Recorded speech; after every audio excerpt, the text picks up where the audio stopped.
This is the most approachable gangster boss I've ever seen. Not only does he get along well with the neighbors, but even when he's being followed by the police, he'll kindly offer them a cup of coffee with a smile. Despite being tracked 24/7, the cops still lose him. Eventually, he heads to a psychiatric hospital to pick up his older brother. In 1952 London, the names of these two brothers were known by everyone. The younger brother was calm and decisive, managing all the big and small affairs of their gang. The older brother, on the other hand, had a violent temper and suffered from severe paranoid schizophrenia. He had to take his meds regularly, or he would turn into a raging menace. Every time trouble broke out, it was the younger brother who stepped in. Thanks to his efficient management, the gang had avoided being caught by the cops for all these years. That day, the younger brother's driver failed to show up for work, so he decided to go looking for him. However, when the door was opened by the driver's younger sister, he immediately fell for her.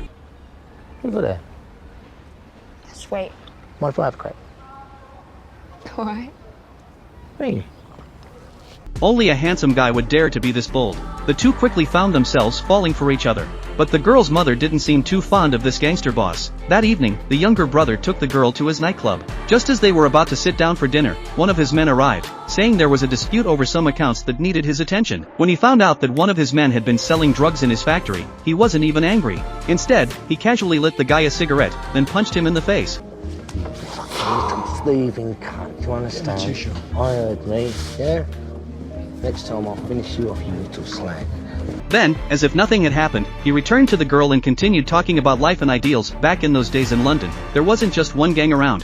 For example, the Mad Dog Gang was just as ruthless. These two gangs often had run-ins, with gunfire happening right in the middle of the street. Could they let that slide? Of course not. Any grudge would be settled by the end of the day. Seeing the tension, the Mad Dog Gang had to back down and sent their men to negotiate. Unexpectedly, one of the punks took the opportunity to insult the older brother. This triggered his temper, and he immediately pulled out a gun. Luckily, the younger brother stopped him just in time and told the gang they were open to negotiations. But the Mad Dog Gang went back on their word, setting up a trap pretending to be a negotiation, trying to kill both brothers. Though the enemy had the numbers, the older brother wasn't exactly of sound mind.